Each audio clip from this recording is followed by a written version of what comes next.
Fellow Zimbabweans, my name is Archibald Nyamayaro.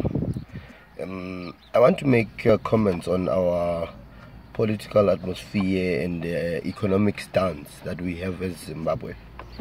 So many movements have risen and many people have come up with political parties, and ZANU-PF has made its stance known to the people on where they stand and how they wish to govern the country, with other people also having their views felt and said through the demonstrations and the social action through mass media, such as like this flag hashtag Ivan Mawarire and other guys that have seen the need to poke at the leadership that is failing, or should I say in brackets so-called to be failing.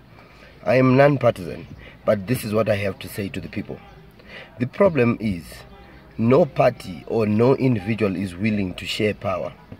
Everybody is so hung up in trying to acquire it such that they do not see that what the people need is to share power. What we need is a platform or a government that unifies people, not tries to poke at ZANU-PF or other parties.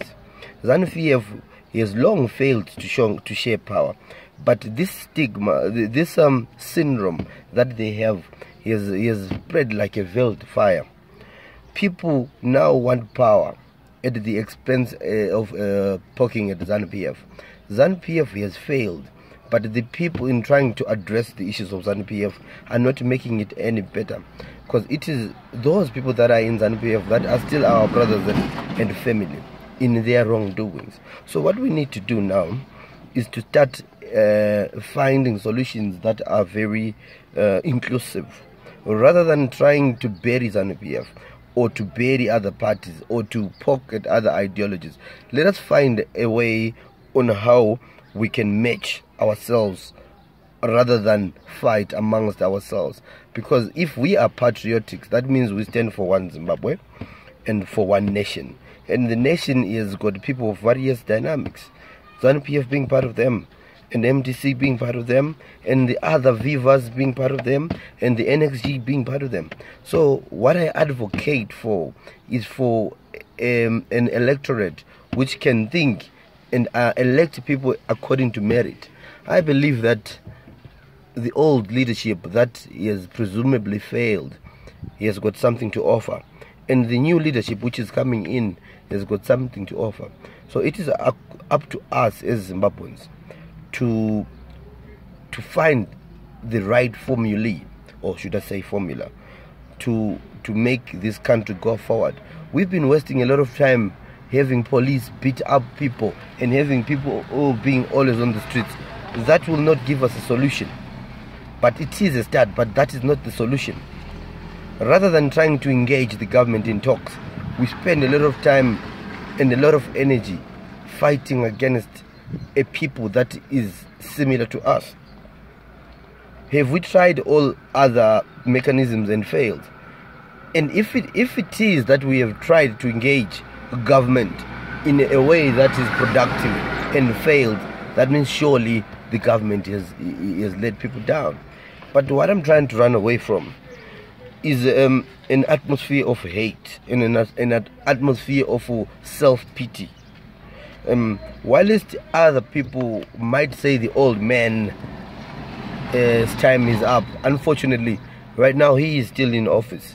There is very little that we can do about that, and I would pray that next time he doesn't go for elections, they elect someone who is a bit younger so that the country can go forward.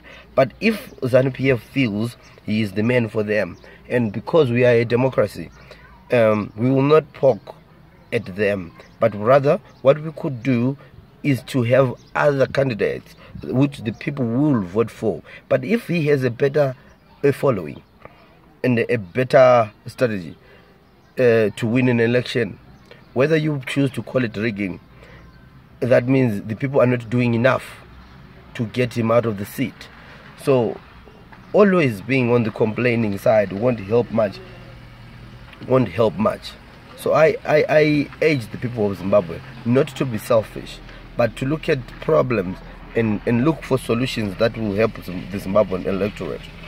Right now, as things stand, things are stagnant. Nothing is moving. It is because of the harm that has been done.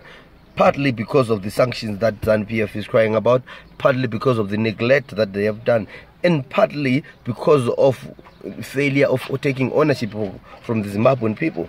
No one has taken ownership of anything. Rather, fear has been the order of the day. Where ZANU-PF goes and actively engages its policies, no one dares stand up to them. This has been the problem. So if we fix that, I'm sure in the next 10 to 15 or 20 more years, we can come to an understanding. But the truth of the matter is, the solution for Zimbabwe is not eradication of ZANU-PF.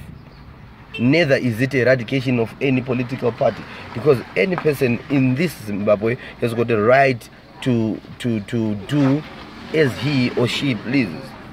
I personally have been in various political settings. I will not mention my political orientations, but I believe people have got the right to choose what they want, and let us not fight amongst ourselves. The other burning issue has been the issue of engaging the West, or should I say external help. I believe it's time external help comes, but although when we look at participation models, it is not wrong to take the stance of ZANU-PF to say that if there's going to be external help, let it be genuine, not exploitatory.